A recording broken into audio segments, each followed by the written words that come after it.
Hello everyone, welcome to this second video in Excel. In this video, we will talk about some of the formatting options available in Excel for text, number and date, and we'll also discuss the way we use Excel in our day-to-day work.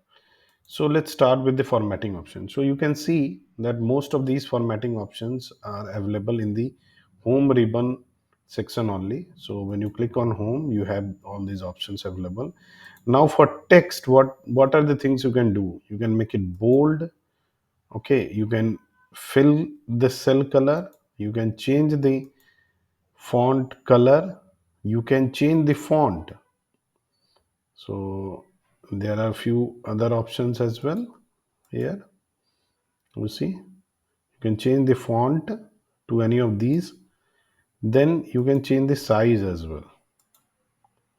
So with text, these are the things you can do, and you can also actually make it change its alignment. So right now it is left. You can make it center align. You can make it right align. You can make it middle align. Normally it is bottom align. You can make it middle align. You can make it top align, or you can make it bottom align. And then there are other option as well. You can make it diagonal like this, different angle, plus 45, minus 45, vertical. So now the text is from top to below. You can rotate it as well in both the direction. Then you have few other option as well available here, but generally you won't be using those many. But yeah, these are the other options available as well. So you can change the border, font. Border is generally we do it for when we have data in a table, but yeah, even for a cell you can do that. Okay, and this format here is actually, so let me just make it as a normal text. Now here, if you see here, it is general, but you can specify that it is a text. So general, you can actually put anything in general format, but yeah, you can specify whether it is a text or a number or a currency, anything. Okay, so this is how we can do some formatting for the text field. Now this is a number. So what are the things you can do here? So for number, you can click on this number format. It will give you two decimals by default. Now you have option to decrease decimals or increase decimals. So this is very important, and this we use regularly when we have an output and we want to present it to someone else. So there we would not like to have unnecessary decimals. So there we generally restrict it to no decimal. In case of percentage, we may want to keep one or two, but generally not more than that. Now if you have some revenue, profit, those kind of numbers, then you also need to specify the currency. So we do have a few option here. So first of all, I'll just change it to number first.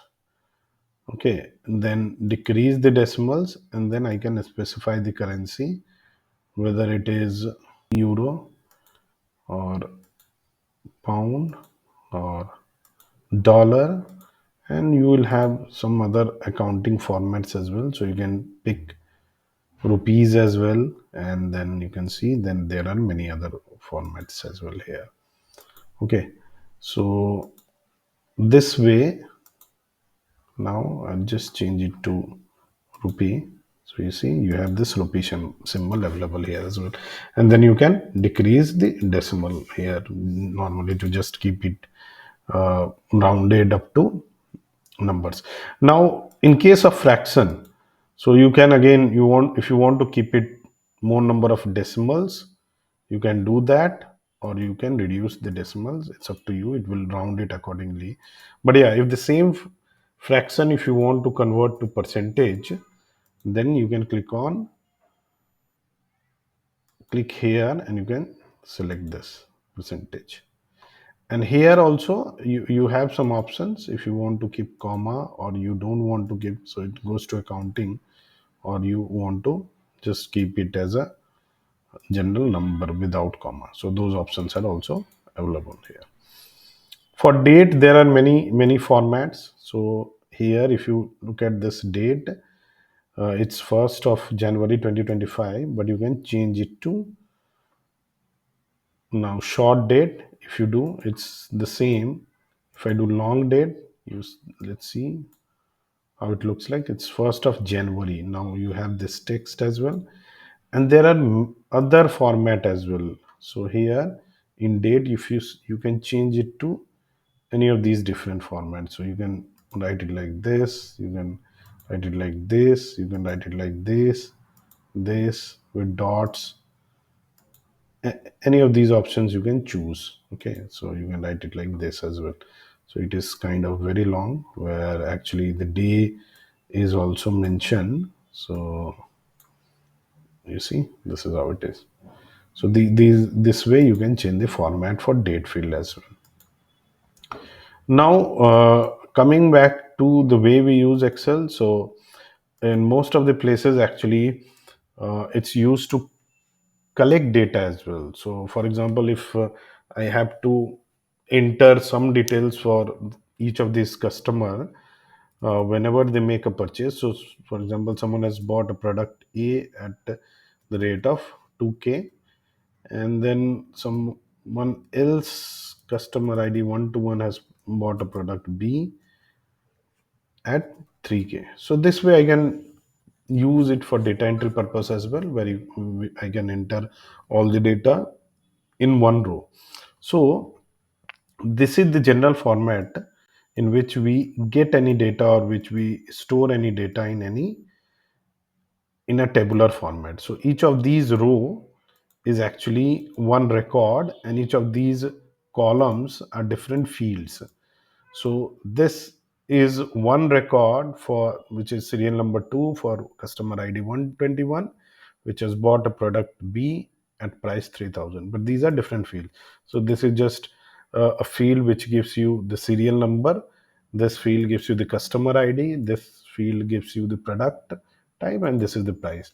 Now, for each of these columns, generally we try to keep the format of the column same, or the values that we enter is kind of the same. So if we have these customer IDs as numbers, we'll keep it as numbers. If it is as text, we'll keep it as text. But products are generally text only, so everywhere it would be kind of text only. And then price is again something which is a number, so it's like that.